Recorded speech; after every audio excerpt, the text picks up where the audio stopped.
What is up, you guys? Welcome to Mindset Sessions by Off the Wall Therapy.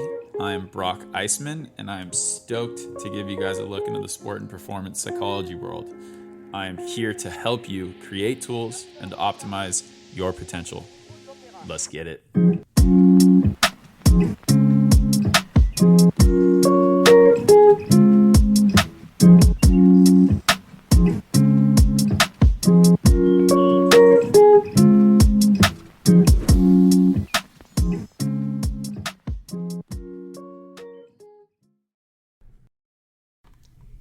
How are we doing, everybody? Okay, so for today, we are lucky enough to have Matt Luke here, and he is a successful business owner of, you'll see, multiple businesses and a future business that's also coming up as well. But he was a former professional baseball player.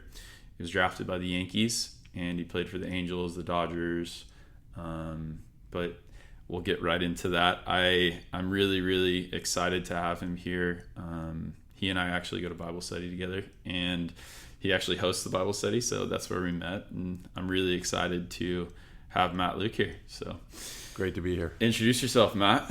Yeah, excited to be here, and it's been great getting to know you and your family, and you know, I'm excited to share a little bit about my journey today and pre-baseball, baseball, and then post-baseball with some of the businesses I'm currently involved with. Awesome. I love it. Okay, so what were the early years like? So kind of run me through, like, start right around high school, and kind of go through there. Sure. What were those like? So I'm one of four kids, and I have an older brother and a younger brother, and my younger years were lots of fun, highly competitive. The three of us were always on, you know, a basketball court, a baseball field, playing over the line. You know, we did just about anything with a ball, and that brothers do. It was a fun kind of upbringing in that, but had a lot of support in that too. So I attribute a lot of my fortitude on the field to just the competitive nature I grew up in my home. We were pushed. We made each other better. But high school was a blast. I started off at Brea High School and moved to El Dorado High School for baseball purposes, and really was just a good move for me. As a younger kid, if I go back a little further, I went through some challenges with some facial surgeries, some a lot of name calling, making fun of. So, you know, my real younger years, I went through just a challenging time from more of an emotional point of view with being called names, being called out, and looking back was just a blessing for me to be able to persevere through that, navigate through that, because it taught me a lot about compassion towards others and caring for others. So grateful for that in my early years, but really always that supportive family, from my brothers to my parents to my extended family. I feel really fortunate to have had always had a bat or a glove or a ball provided to me to go play a game or be on a great team or be exposed to you know, sport the way I was. Did you play any other sports? I did. So in high school, I played baseball, basketball, and football, and loved them all. I never played youth football, so I got in kind of. I was a skinny, tall kid. That's exact. I went straight. My mom wouldn't let me actually play because she didn't want me to get hurt. And then I played my freshman year of high school, and everyone was like, "Who is this kid?" Yeah, that's kind of the same path I was on, and you know, it took me a while to get used to getting knocked around a little bit. And by my, you know, played my freshman year football, came back my junior and senior year at El Dorado, and finally it gained enough size to be able to be competitive a little bit out there. But loved basketball, and what position in football? Played tight end and free safety on the football field. Nice. Yeah, went both ways my senior year, and played center on the basketball team. I was, you know, I'm not overly tall to play center, but loved to scrap it up in the key and fight for some rebounds. Yeah, and El Dorado is a pretty small school too, right? Yeah. Not super known for basketball. No, we went 20-5 my senior year. We had a good year. Wow. Yeah, so we had a good team, good memories, great high school experiences. We won the CIF title on our baseball team. Got to play in Dodger Stadium. That was a thrill and a highlight. And just some great experiences. When you were in high school, what was your favorite sport? Definitely baseball, but I enjoyed each sport in each season. It's a little different now. I the era I grew up in, you played what was in season, and so. But the El Dorado in high school is where I learned that you actually had to. I had to take a fifth period teacher's aide to go get some work done on the baseball field during basketball season. So it's where I realized that you got to put in a little bit extra work if you're gonna really have success, and had some opportunities to do that while I was there. It was good. That's awesome. Yeah, no, I always ask that question, what's your favorite sport? Because when I was in high school, baseball was not my favorite sport. Baseball was probably my least favorite sport. I wasn't even that good at it in high school. It kind of turned into my thing when I went to college. Basketball was by far my favorite sport because I love jumping. My dad high jumped. He held the record at San Clemente for like a really long time. He was 5'11" in high school and high jumped 7'2". Wow. So those genes kind of got passed on to me, and I really, really enjoyed jumping. Nice. So I always, like with baseball, I was always just like, you can't jump in that sport. Like you just run around. And then I became a baseball player, and I was like, okay, I found a love for it. I found this different side of it that I never really saw. So basketball was always there for me. Awesome. But I didn't become a baseball player until college. You played basketball too, though? Yeah, I played football, basketball, and baseball. Nice. So you're saying your generation, like when you you played whatever was in season, like that's exactly what I was. Like I didn't just love one sport so much that this is who I was and I'm working so hard. Because you see a lot of athletes now today that are just like, this is my one sport. But my philosophy when it came to that, and also what my dad kind of was just like, Brock, like basketball makes you a better baseball player. Football makes you a better basketball player. All of these different sports make you better at the sport that you're playing. Absolutely. And I learned so much about like mindset and mental performance, all based on all these different sports that I played. Yeah. Like in football, keeping your head on a swivel. Like you never know when someone's going to hit you. Like just the little tiny things inside of all those different sports, they helped me so much. And then playing outfield in college, like I was not afraid to destroy my body to catch a ball. Like I love jumping to try and rob a home run, or if there was a play that we were going to go dive on, like that's what I live for. Yeah. You know? Like I absolutely love those plays. So that's awesome. All the other sports, they helped me with baseball. Yeah. I didn't know that was happening, but that's what playing other sports does. Yeah. It's really important. I realized, I was privileged to be chosen for the Orange County All-Star team in basketball. And I realized at that game that I didn't have a long future in basketball. I was around a lot of guys that were a lot better than me. And it was a thrill to be there and experience that. But I realized really quick that at the next level, basketball would have been really challenging for me. Yeah, no, absolutely. I remember that as well. When guys are 6'6", jumping just as high as me, I'm like, oh man. Yeah. No, absolutely. Okay, so when you got drafted, tell me how that went. Did you get drafted out of high school or out of college? Out of college. I didn't get drafted out of high school. Okay. I like you, was two-way. I was a pitcher and a first baseman. Bat left, throw left. Bat left, throw left. Gotcha. I really had a game my high school year that defined my next step into my college opportunity, and I threw a no-hitter against Servite at Glover. Servite's a good baseball team. They were a good baseball team back then, and what was great is that I had 8 walks that game, and we won 5-0. The bases were loaded 2 innings. It was really not my best game, but the score line was no-hitter, and I was a left-handed pitcher, and as soon as that happened, my world opened up to it. The phone started ringing, college opportunities, and so What year? That was senior year? That was my senior year, yeah. And so I went to Cal. I played college ball at Cal.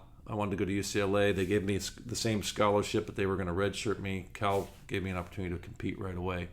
So I took a leap of faith and went up there and loved the coaches and had a great opportunity and was part of a team that my junior year went to the College World Series there.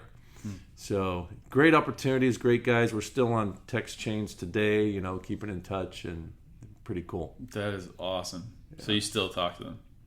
We still communicate regularly. How many guys from that team actually still communicate, you think? Probably 12 guys on this text thread. No way. Yeah, so maybe rad. more, actually. That's so awesome. Yeah. Experience is like going to a College World Series. That is something that you're going to have in your mind forever. For sure. Yeah. Tell me a little about that. What was that like going to college? You know what was great about that, Brock, is my freshman year, we were a heavy freshman team. We had like 9 incoming freshman recruits. We're responsible for the worst record in the Pac-12 of all time at 3-27 in conference. Wow. So that was a bunch of freshmen our freshman year. That same group 2 years later went to the College World Series. So it's a great picture of taking your lumps, not throwing in the towel, persevering through, looking inward, you know, digging deep to, you know, want to win and want to figure out how to be better. And this team was special because of that first year experience, where I think I ran more after each game than any year in my life. Oh wow! We were doing a lot of running per coaching staff. A lot of pulls. Yeah. What kind of conditioning did you guys do in college for that? Well, because you know, as a pitcher, you know, you run a lot of pulls. Yeah. That freshman year, we would line up down the right field line. It seemed like every game after most games, and we would just run probably 100-yard sprints until it got dark. There were some long nights. So it wasn't regulated. Like now it's so regulated to where you can only be coached by a coach for a certain amount of hours, and then they have to do this thing called player coaches, and then the players have to be like coaches because it's so regulated, you know. Yeah. And that's interesting. I mean, I would have loved to experience that. Yeah. We had my freshman year what I thought was one of the craziest experiences we had. It was almost like being in the military. Like we would condition until at least a few people threw up. Like it was okay. Yeah. So 3 people have to puke today. We're going to condition until we stop doing that. And I was just like, oh my gosh, this is my freshman year. This is college baseball. Yeah. For sure. Was there any experiences like that? Totally. So you just triggered a thought in me that, you know, my freshman year, everybody lives in the dorms. In Berkeley, we trained in the football stadium in the weight room, and it was a solid mile uphill to get there, and it was 6 a.m. 2 or 3 days a week that we had weight training in the football stadium. And, you know, looking back, it was less about weight training and more about commitment and people showing up on time 2-3 mornings a week at 6 a.m. in cold weather, walking in your sweats uphill as a college student. It was, you know, it was something that I think was one of those ingredients that helped us our junior year, you know, get there and have that experience. But it was just about, you know, being committed to a common goal, being committed to something that's bigger than yourself, and everyone kind of buying into that. And it was hard. It wasn't fun, but I learned a lot from it. I learned the importance of commitment and showing up and doing things in a collective environment where it's about team, not you. And so there were some really good lessons at Cal. Doing things that are hard. Yeah. When you do things that are hard, even with a group too, you guys are being forged. Yeah. Forged to be that College World Series team 2 years later that you probably weren't even really thinking about.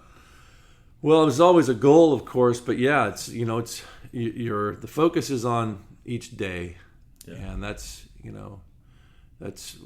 really when we get into my professional kind of part of my life, I learned some valuable lessons there about the importance of really making the most of each day, being in the moment, planning for that, and having short-term and long-term goals. Got you. Okay, so let's kind of jump into that professional side. How did your experiences as a professional baseball player shape your mindset in regards to like mental performance, and how you carried those lessons into your business endeavors? Well, I learned some. I was drafted by the Yankees, and I was a Dodger fan, West Coast guy, and the Yankees draft me, and I'm like, just excited to go play baseball. But what I didn't realize, as a 21-year-old man, was who the Yankees were. And so being drafted into that family was just an amazing 6 years of my life. I got to be around Hall of Fame coaches every day. I got to be in an environment that strived and wouldn't compromise excellence. It's part of their mantra. It's part of who they are. They've won 27, World Series titles, and they expect greatness. So I was excited about that. I learned a lot from that. They did things differently. No facial hair, no jewelry. You're wearing your uniform a certain way. It was all about team, not about individual. And subscribing to a larger goal, which was, we have championships to win, and we're going to do it representing a great tradition and team and brand. So that was fabulous, but it was really about those people too, just learning from those people, how they went about their business. And I was drafted the same year that Derek Jeter was drafted, so I got to come up through the ranks with him. Got this 56 years as a rookie and in rookie ball in the minors, a couple minor league championships. Got to play a lot around him. Mariano Rivera was a teammate in the minor leagues. Andy Pettitte. There's just some big names, some Hall of Fame guys that I got to be around. So that was great. One of the things that I'll never forget, and I may have shared this with you, I don't know, but Jeter and I were, I don't know, it was we were headed to a practice or something, and he shared a story with me that his dad told him when he was getting into pro ball that he needed to get up for the 3, 4, 5 starters and not just focus on 1 and 2. And the 1 and 2 starters, as you know, 5-man rotation in baseball, were usually the Friday night game, the ESPN game, the game that guys get up for, because someone important or big might be going on the hill against us. So what it taught me, and what I already knew, it taught me, but it kind of ingrained that really what he was saying is that every day counts. The 3, 4, 5 starters are when less people are watching. People aren't paying attention. You might be on a side field or in pro ball. You're always moving. But so it was just a great reminder that every day has value. Those 3, 4, 5 days prepare you for the 1 and 2 days. And so I went about my business and tried to go about my business in that manner, that every day I could improve myself, I could grow, I could get better. But that's something I took from pro ball that I keep with me still today. Is every day counts. I reflect back on career, you as an athlete. There were days where I'd take ground balls on a park in my neighborhood with my brother or my cousin, right? So it's, no one was there, but I was working on things. So there's every day, every skill that we're working on to improve ourselves, has value. And I take that into my business today.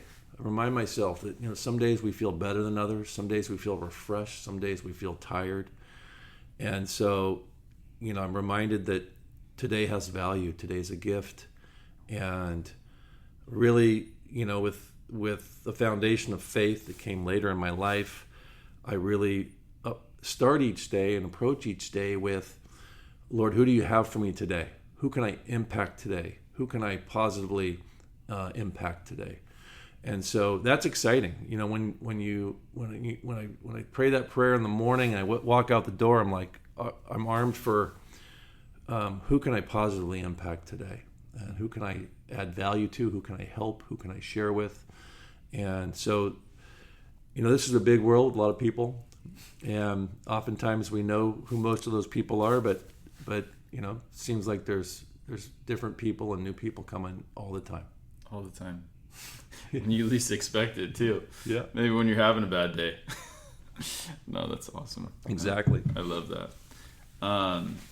Did you have any like specific, either mindset related or like mental performance related, like strategies that you implemented in your professional career that you also do today? Because I know you're talking about that. Mm-hmm. Is there any other kind of strategies that you kind of went through, or techniques? Is there anything that you kind of go, I know prayer, that's a form of meditation for sure. Yeah. Also kind of setting an intention for the day, like you're saying. Yeah. What other kind of strategies or techniques have you used or you still use? Well, definitely starting with prayer today is essential. But, you know, people talk about superstition, right, in baseball and sport. And, yeah. And so I refer to it as positive mental routine. And I went through a positive mental routine every day in baseball. And I still do that in my life now. But what that is it's putting my, you know, doing things that are healthy for my mind and my body. Often that was nutrition, exercise, food, refining my skills on the field, whether it be hitting, fielding, throwing, running, all those things. So preparation was a big part of that for me. And so I felt mentally most focused, most in my lane, if you will, when I knew I was prepared. Didn't always mean I was going to succeed, you know, on a bat or on the field that day, but it put me in a mental state of I'm ready, and I'm going to, you know, I'm going to take a positive approach to this new opportunity I have today, with the full expectation of persevering. And so I had to be there, Brock, or I was already at a loss. I had to put myself into, I'm stepping into this pitch right now, I'm going to win this pitch. And so I took it in increments. You know, when things were going bad on the baseball field, I would show up to the field and say, man, I just got to get one hit today. That was my mentality, right? When I was really out of my positive mental routine. And when I was dialed in, it was, I'm going to win every pitch today. And so I realized that when my focus was here, I lost the focus on each little detail of each pitch. And so I tried to reel that in whenever I could and be aware of that, of, man, I'm tired today. It's a long season. It's late, the dog days of summer. I just got to get my one hit today. And looking back, I learned from that. That was the wrong attitude. It was a bad mentality. Yeah. And it was a survival mentality rather than a mentality to thrive. And so, when I was really in my lane again, it was the small increments of focus, moment by moment, pitch by pitch. And so evaluating that as I went through my day. But anyway, that was, and I, you know, in business today, it's the same thing. It's preparation. It's I compartmentalize, you know, what I need to do to prepare, and I make sure that I have my list that I prepare. So when I step into an opportunity or being able to help somebody, I'm adding value. I want to add value to the team. I want to add value to people in my business now. So it's not just about collecting a paycheck. It's about adding that value to somebody to help them through an important, you know, situation or process. Yeah. So another strategy that you could say, like, when you said list, like what kind of, is that another strategy that you use as well? When you talk about lists, like a power list? Yeah. So, I mean, I've always been my brother, when I was playing in the big leagues, I carried around a little notebook like this, a little smaller. And I recorded every pitcher I faced, every pitch, what the account was, and what they threw me, because I knew that we were going to play them again later in the season.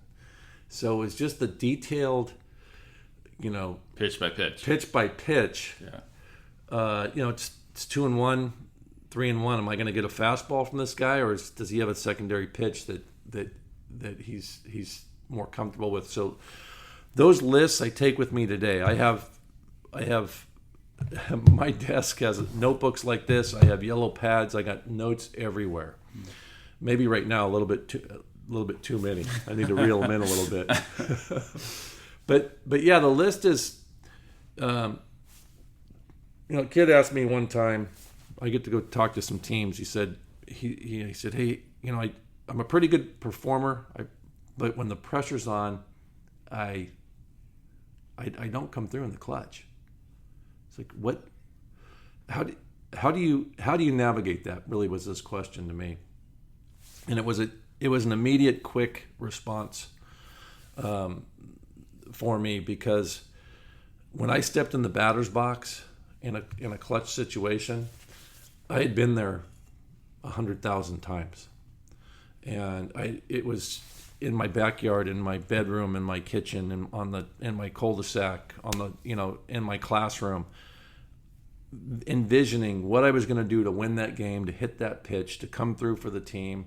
And it wasn't just mental, but it was the physical and the mental working together, and being ready for that moment. So that's my kind of encouragement for younger athletes is, if you want to come through in the moment, prepare for that moment over and over and over again. Mm-hmm. And when you do that, you're going to fail a lot, but you're also going to have some successes. And the more of those successes you have, the more belief that will come from you being able to persevere in that moment. Mm-hmm. So I always wanted to be the guy with the game on the line. I had some big moments through my career when everything was on the line, not because I was great, because I had really feel like I was taught and self-taught a little bit, but also coached to prepare for the moment. So when those moments happen, and sometimes they're unexpected, sometimes they're spontaneous, you're aware of them, you're ready for them. And some of my best moments were those in my career. Yeah, so what you're talking about is, to add another strategy, that's visualization, using imagery. Mm-hmm. There's actually a place in your brain when you talk about memories. Those memories, if you can get really good at visualizing, even visualizing negativity, we can get to that later, but when you visualize, the way that your stored memories work, like your memories, they're actual, like you can actually image something, like imagine something and visualize it, and it could actually realistically switch over to your actual physical side. So like when I say 100% mental and 100% physical is, the reason why you get to those places when it's a really highly stressful situation and you can succeed in that, it's all because of those stored memories that you put inside of your head. Like even when you get a hit, say you got a hit yesterday, that stores a memory inside of your head. Mm-hmm. That next day it's not there, but that memory is. So right. That's why imagery and visualization is so important. And I try and get my athletes to understand that, and it's almost more important than going out and physically training. They're the same, it's like, that's why I say the game is 100% mental and 100% physical, and that pertains to every situation in your life. Like if you're constantly going to have negativity bouncing around in your head and only be a negative individual, all you're storing is negative memories, on situations, rather than flipping the perspective and being like, okay, what did I learn from this situation? You mentioned failure, right? And for the younger guys who are listening, I don't want failure to even be in their vocabulary, because the only time you truly fail is when you quit or when you give up. exactly like you're saying, you may get out, you may strike out, but you don't fail at that at bat. You learn from that at bat. Right. Every situation that you go through, you grow through. Yeah. And it's the perspective of growing. Amen. Yeah. Amen. That's how you learn, for sure. Yeah. And the best in the game do exactly what you just said, Brock. They learn from that experience. They go back and they say, okay, what am I going to do different next time? Yeah. What adjustment can I make? How can I win that situation next time? That's the wonderful, nature of sport. Mm-hmm. Is it's always changing, right? It's always something new, something different, strategic. So for sure, this life, and it's no different really in business. I'm learning something new every day. Don't ever, put myself in a position where I feel or would think that I know it all, because there's so much I don't know and so much I want to continue to learn. And a lot of, every time we come in contact with another person, it's a learning opportunity too. I love that. Yeah. Awesome. Okay. How did you take, so the mindset of your professional sports, how did you take that aspect of kind of having, like, when you said that you signed with the Yankees, that like winning mindset, how did you take that to your career? And why don't you tell everyone what you do for work and Sure. the businesses that you own? So I'm a real estate broker. I own a residential real estate brokerage for sales, which is called Major League Properties. I own a property management company called All Star Property Management, and I own an escrow company, Stadium Escrow. So really try to diversify in the field of real estate to help our community, and love what I do. We have a team of 20 people, and similar to really a baseball team. And I'm playing I'm playing a lot of different roles, coach, manager, and team leader at times, but also learning from them all the time as well. So that's what I'm doing now. What was the how have you kind of tailored your winning mindset that you got from your professional career to your actual business? So winning mindset is, again, it comes to me, Brock, from a place that my dad taught me when I was little. The basic important lessons of be the first one there and the last one to leave. Be the hardest worker on that team. And I'm grateful for that. My dad was and always has been a hard worker. So, he worked 2 jobs to keep us going when I was little. And so I learned the value and the importance of hard work to not just support your family, but to refine and grow your skills. So that was my kind of mantra as a young kid, is let's go have fun and let's go work hard. And the other valuable, kind of family core value that we had was that we're going to treat people the way we want to be treated. We're going to love others, essentially. So, that's kind of the household that I grew up in, was we're going to work hard and we're going to love others. And so, in doing that, that's how I set out on my journey.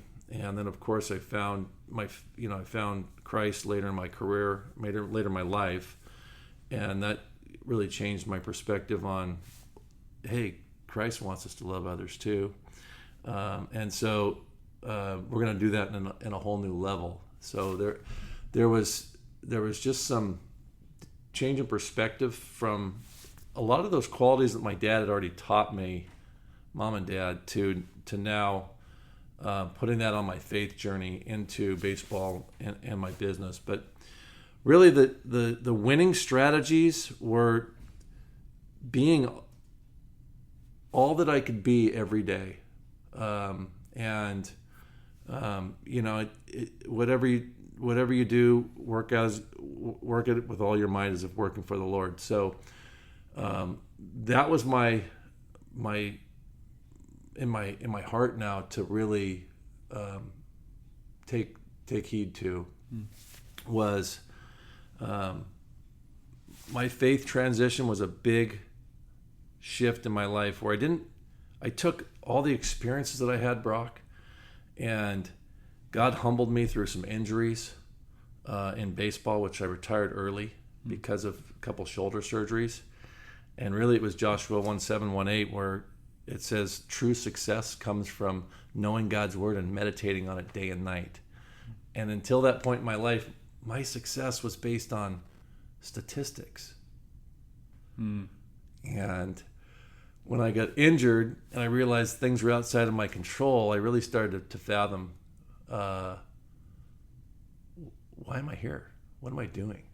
Right? And so I had this just veil lifted, and when I accepted Christ, really started continuing to implement all the positive mental training, all the gifts that he had given me, just with a completely new purpose.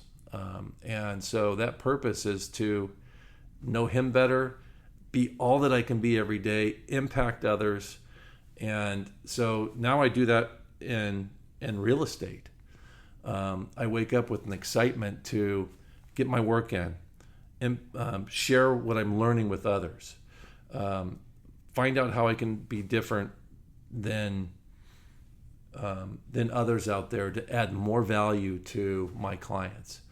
And so it's purposeful. It's exciting. But the positive mental routines of baseball are there now in real estate, and it comes from working hard, understanding what that means in that industry, systems, marketing, networking, communicating with people, the social components. There's a lot that goes into really just building relationships. God's taught me that life isn't about, mainly making money. Life is about enriched relationships with people. And that's what we have in heaven is relationships.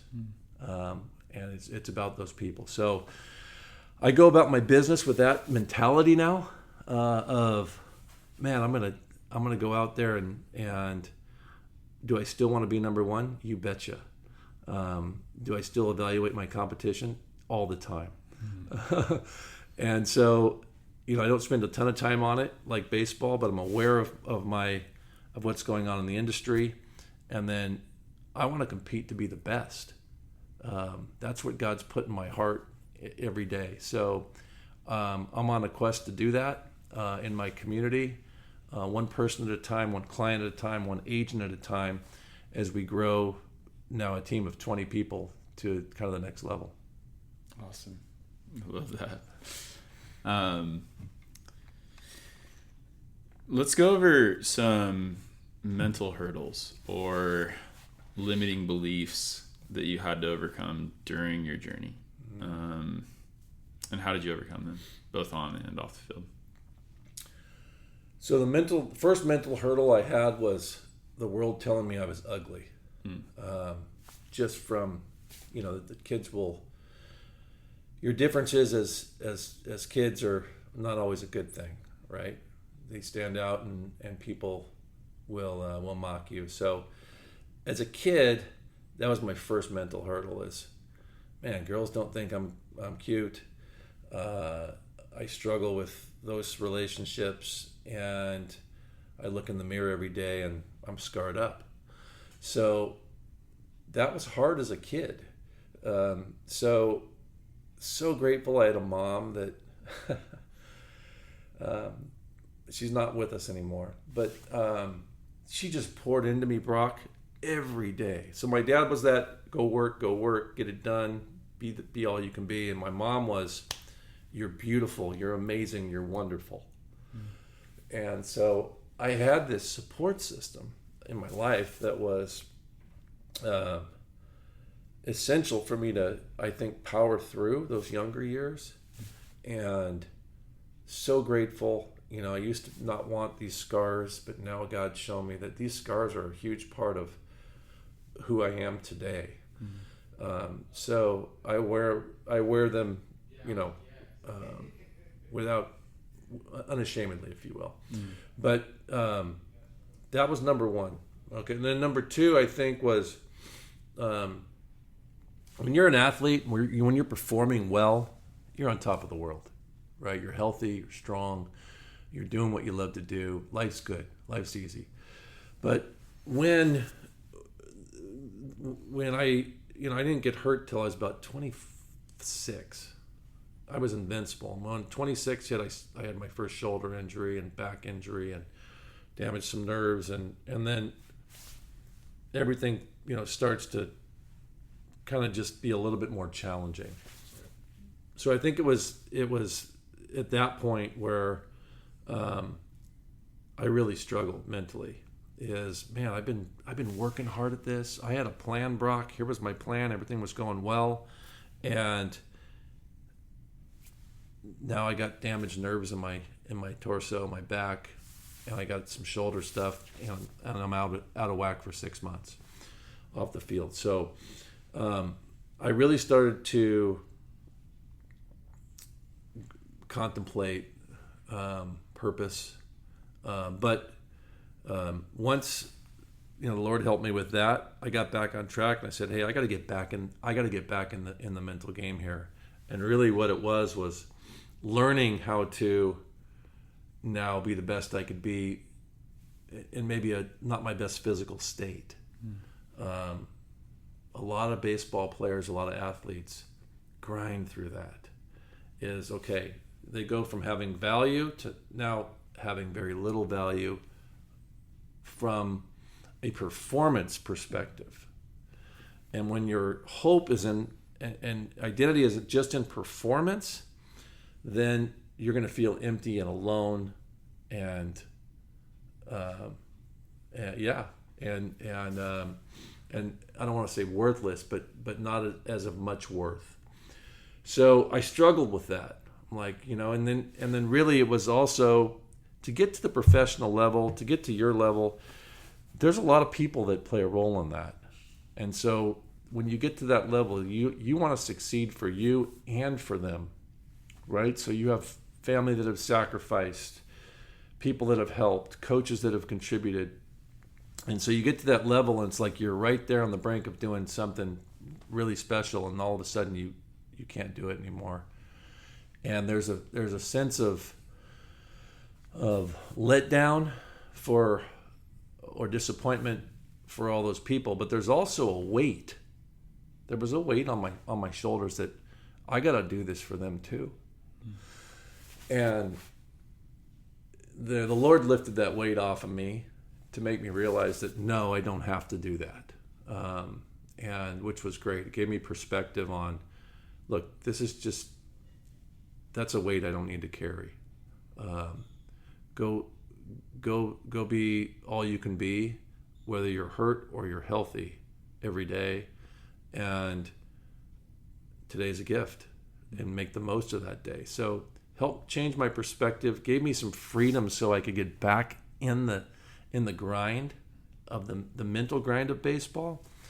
But that was definitely one of the hardest mental challenges I ever had to overcome. Slumps, sure. Every ball player is going to go through slumps. So my answer for slumps was keep working. Keep grinding. Keep trying to make adjustments. Keep getting with the coaches that you connect with the best.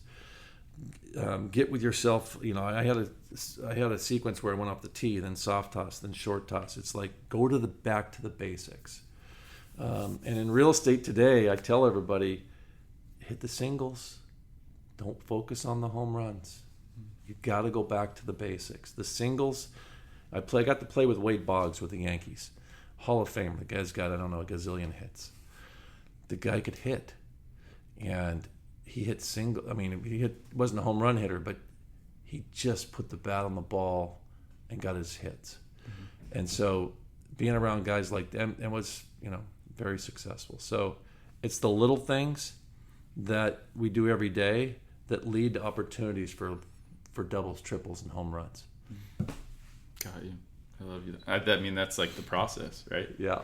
Focusing on the end goal or the dream, you have to be able to do all the little tiny small stuff and focus on that in between. I love that. All right. Pertaining to more of business, I know I've talked a lot about professional sports. What's one of the most important aspects to your business that you have implemented? I mean, I know we talk about every single day, it's all the small stuff, but is there anything like really interesting when it comes to your business that you've been like, oh wow, I learned that because of baseball? Is there anything like really specifically? Well, I think there's a lot of little things. How I go about my business is one of them. What's really been stretching my brain recently is I have 6 championship rings at home, and it wasn't because I was great. It was because I was on great teams, and I was on a lot of losing teams too. My college team, for example. So I learned that leadership matters, mission matters, and those successful teams had a strong top leadership team that cast a mission and a vision of this is our goal. This is, and we're going to stay focused on that. So as we're going about our day to day, here's who we are. Here's our mission. Here's our core values. This is who we are. This is the standard. This is the standard. Yeah. The Yankees created that right out of the gate. This is the standard. This is what we expect. This is who we are. This is what we're going to do. And we're going to accomplish big things together. So I was also, again, on some terrible teams. And so I realized that the leadership is a huge part of a successful business. And so if it were easy, everyone would have solid leadership and be thriving in their businesses. So where I've been stretched is reflecting back on baseball and those experiences and remembering, who was in charge and what we were doing and how we accomplished those things. Really right now it's putting together a group of people that are in a lane where they're using their giftedness, their gifted set to impact others. And so I've been blessed with and focused on trying to do that with the right people. So you set out on these business dreams and goals and adventures and you're going to meet a lot of people. I'm meeting a lot of people, and really I'm always curious, well, we really need someone that specializes in this or that, or that's going to support people in this way or that way. So that's been exciting and challenging to create a team, a leadership team, to set the tone for our companies, my companies. And it's a full-time job to make sure that everyone's remembering the mission, keeping our core values in check, and growing and sharpening one another. And it's exciting when you get that group of people in a room, and there might be a new one coming into the fold soon, right? It's like, well, it's exciting. I pray for God to bring those people, because you can accomplish mighty things or have more impact in our companies when there's more support. I've been trying to do that, as a two-man crew for my first 10 years in real estate. There was 2 of us. We were doing that on a small scale. 10 years ago, I became a broker. expanded a little bit, did that on a little bit larger scale. 4+ years ago, I created a new brand with a new structure to bring people in. And now we're in that growth stage. And what I love is that we're trying to create a reputation in our community of there's someone you can trust. There's someone that's an expert. There's someone that's going to care for us. There's someone that's going to add value and help guide us through these different processes. So that's what I keep my mind focused on, Brock, is making sure that everyone understands that's who we are. It's not about the commission. It's about the client. It's not about the individual. It's about the group. And so, it's super exciting when you, and I know you have some companies and some businesses too, and when you get to impact lives and then start to do it on a greater scale, it's like, wow, this is pretty awesome. We're having more and more impact all the time. Yeah. No, absolutely. Are there any specific books or resources or people that have had a significant impact on the way that you think or your journey in your life up to this point? So one, I know the Bible and probably Jesus Christ. Yeah, for sure. So you can kind of hit on those too. Yeah. Well, I mean, my Bible is my sword, and I'm in it every day, every morning, and it just sets the tone for helping put me in the right mental state too, of being able to walk out the door. And even before I walk out the door, love my wife, love my kids, be the leader of my home, in a strong yet humble way that only Christ can show me, and then stepping out into try to lead a team of real estate professionals and help them blossom their careers and impact clients and navigate tough situations. And I mean, so it started with my dad in regards to people. My mom and dad were just their love for me was just the biggest blessing. And then really each coach, I have a mindset of, I love some coaches and didn't like some as much, but I was always trying to learn something. Man, my high school coach was like a sergeant, but man, he taught me hard work. He taught me to go out there and outwork, and something that my dad had taught me too. But he was also on the mental side. He was the one that brought Ken Revisa into our team at the high school level 30 years ago. So there was. Who is Ken Revisa? Ken Revisa. For those who don't know. Ken Revisa, 30-some years ago, during my high school career, really was the first time I'd ever heard of the profession of sports psychology. And at the time, it was a little bit taboo. It's like, well, who's not in their right mental state that needs some help, right? It's come a long way. Yeah. So, but what Ken changed that.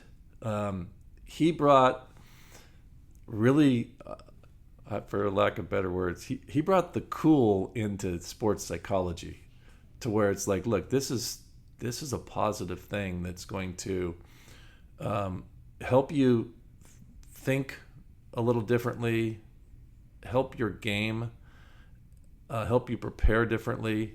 And so, anyway, my high school coach understood that it was work and it was mindset.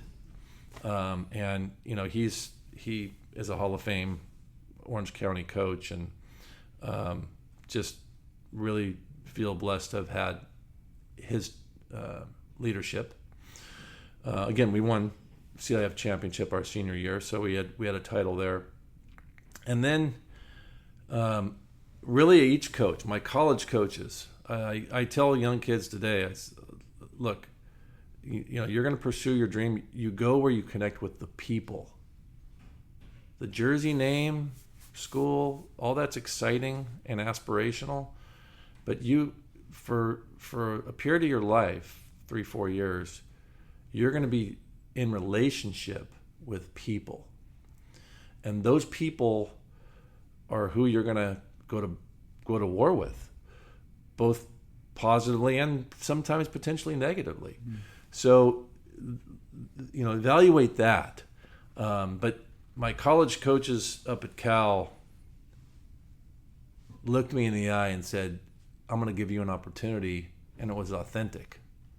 And that meant something to me. So he taught me about the authenticity of relationship and being real with expectations and opportunities. So I take that into my business today. I don't try to, teach or offer unrealistic expectations. But anyway, and rock through my whole career, I could name 10 of them, coaches that took the time to pull me aside and help me, not just in the batting cage, but on the mental side, to say, hey, you did this out there today. Why'd you do that? And so, I had a coach one time, probably one of my favorites. He was my coach in the minor leagues for a couple of years. And, I prided myself on being a strong mental player. I made a mistake. I threw the ball. I was playing first, and I hard ground ball infield in. The pitcher was blinding the runner, so I just went and stepped on first base, and I didn't throw the ball home to get an important out at the plate. And man, I came in, and he was all over me, and it caught me off guard. It was one of those few times where I was like, man, I made a mistake. But there was not just that moment of being in the heat of the battle, but there was follow up to say, hey, let's talk more about that. And so that's what baseball was to me. It was about performance, but it was also about relationship and strategically navigating the game to be the best I could be, to understand it the best. Even when I got into the big leagues, I had a coach, one of my heroes growing up, Reggie Smith with the Dodgers. We were in before preseason getting some workout in Dodger Stadium, and he made some adjustments with my swing, and I started hitting the ball opposite field like I'd never had before. I mean, way out of the ballpark.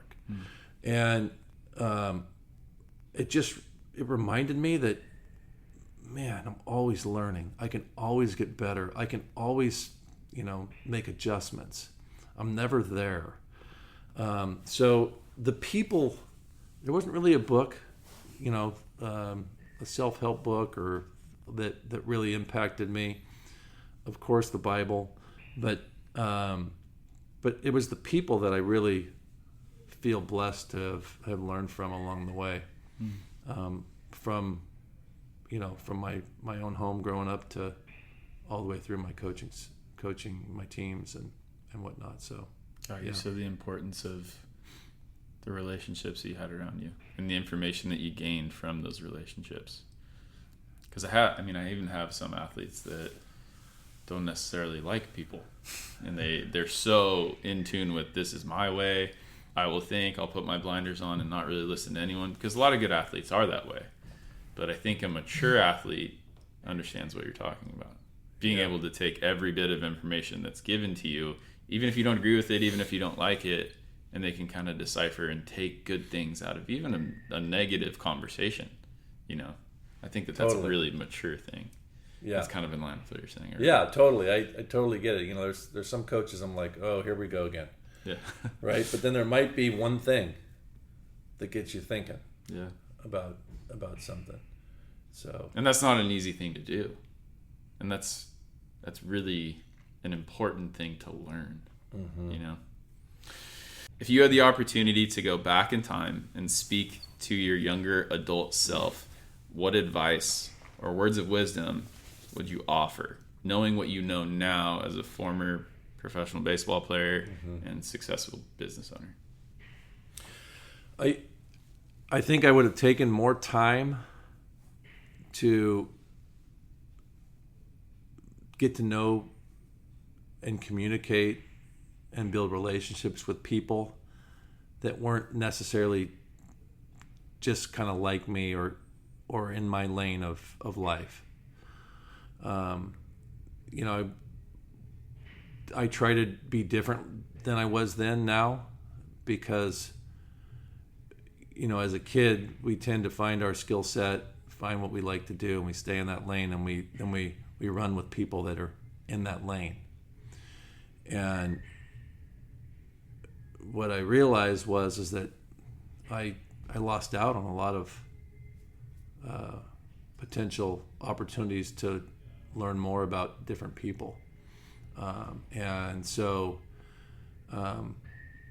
that's what I think I would tell my young self, is take the time to talk to people, even if they're not like you.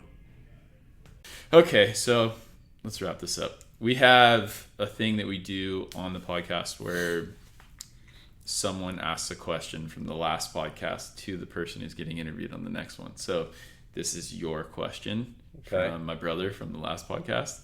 And he shot you a question. And the question is, if there was no opportunity to make money in the profession that you are currently in, would you still be doing it? Yeah, that's a good question. Yeah. So my initial thoughts on that question are, money is a necessary variable in most cases to make impact in this world. Not in all, but in most. So the love of money is the root of all evil. So I view money as a resource to make impact, not to build my kingdom, but to build God's kingdom.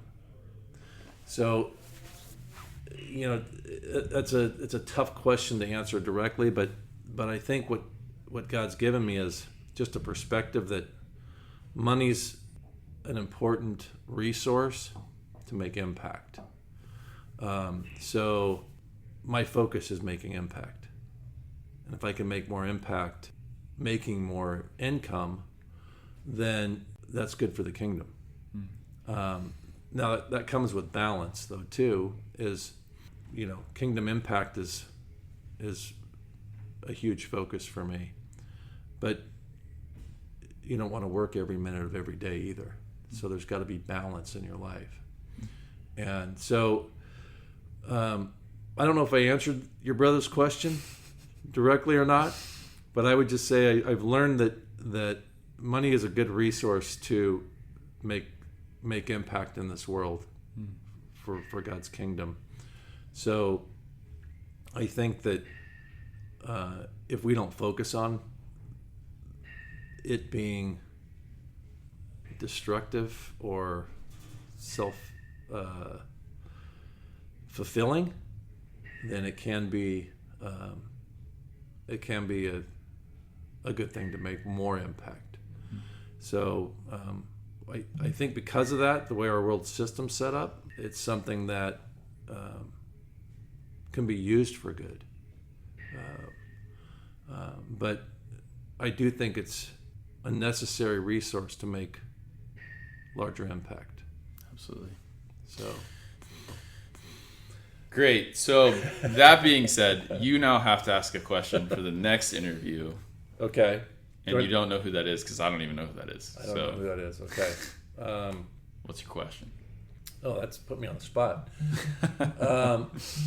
Question is, what type of impact would you love to be involved with in changing people's lives for good?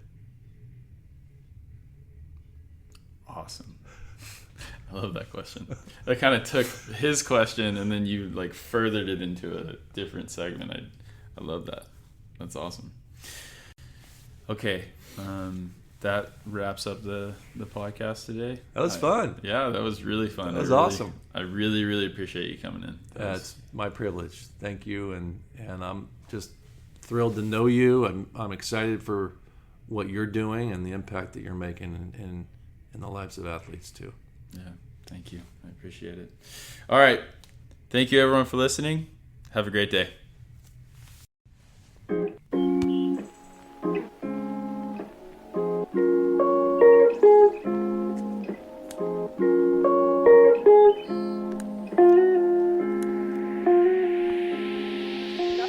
Carmen, commencez par votre niveau de l'opéra.